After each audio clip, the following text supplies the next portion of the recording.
दोस्तों, क्यों होता है क्रॉनिक पेन और क्या होता है क्रॉनिक पेन, आज हम इस बारे में चर्चा करेंगे।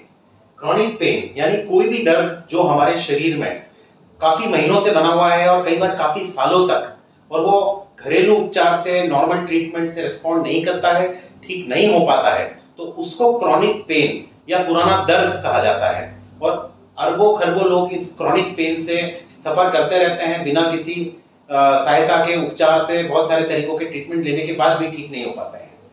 तो हम बात करेंगे कि कोई भी क्रॉनिक पेन या पुराना दर्द क्यों होता है, तो उसके 3 प्रमुख कारण होते हैं। क्रॉनिक पेन के जो 3 प्रमुख कारण होते हैं, फिजिकल, केमिकल, मेंटल।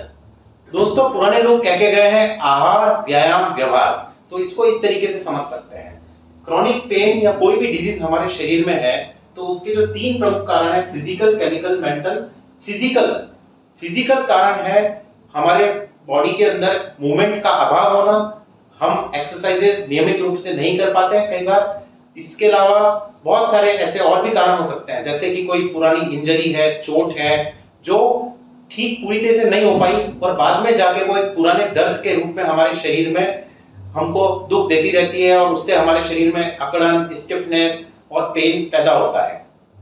फिर इसका एक और कारण हो सकता है कई बार कि हमारे को कोई चोट लगी या कोई सर्जरी हुई, उसके बाद प्रॉपर एक्सरसाइज, फिजियोथेरेपी नहीं हुई, तो वो भी बाद में जाके क्रॉनिक पेन में कन्वर्ट हो जाती है।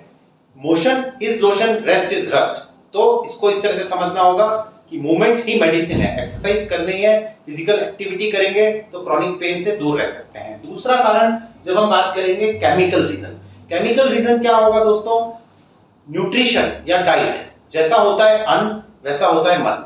तो आजकल जो हम देख रहे हैं, जंक फूड, टाइम पर नहीं खाना, रात को लेट तक 10-11 बजे बाद भी भोजन करना, अलग अलग तरह के टॉक्सिन्स, अल्कोहल, स्मोकिंग वगैरह बॉडी में डालना, तो ये बहुत कॉमन रीजन है क्रॉनिक पेन का। उस समय में हम उस क्रॉनिक पेन को ठीक करने के लिए दवाइयां लेके या हम कितनी भी एक्सरसाइज कर लें तब भी वो क्रॉनिक पेन ठीक नहीं होता है, जब तक कि क्रॉनिक पेन के केमिकल को ठीक नहीं किया जाए। फिर केमिकल रीजन में एक और चीज आती है, होती है विटामिन की, मिनरल्स की, calcium, magnesium, vitamin D, B12, इस तरह के इंपॉर्टेंट विटामिन की, मिनरल्स की बॉडी के अंदर डेफिशिएंसी होना। तो क्रॉनिक पेन के इलाज के अंदर केमिकल रीजन को भी ट्रीट किया जाना चाहिए। तीसरा क्रॉनिक पेन का कारण होता है दोस्तों मेंटल रीजन क्या होगा? आजकल हम देख रहे हैं कि हम लेट नाइट तक लोग मोबाइल्स पे लगे रहते हैं, जरूरत नहीं होती है तो भी उससे ज्यादा टाइम तक स्क्रीन टाइम उनका बहुत ज्यादा है, लैपटॉप्स पे बैठे रहना, इस वजह से हमारा नींद का अभाव, पर्याप्त रेस्ट का अभाव। सेकंड कारण होता है जो आजकल है, जो मैं देख रहा हूं बहुत कॉमनली पेशेंट्स में, ओवरथिंकिंग, एंजाइटी, स्ट्रेस, जो कि हमारी लाइफस्टाइल का एक पार्ट सा बन गया है। तो ये भी क्रॉनिक पेन को ठीक नहीं होने देता है।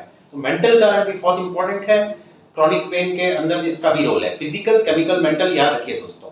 तो अब हम बात करते हैं कि क्रॉनिक पेन का निवारण कैसे हो सकता है।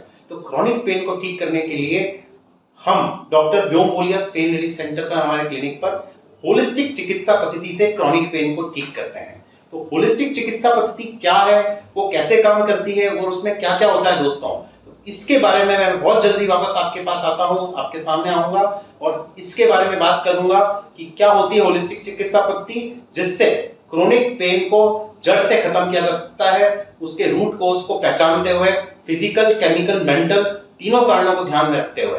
धन्यवाद।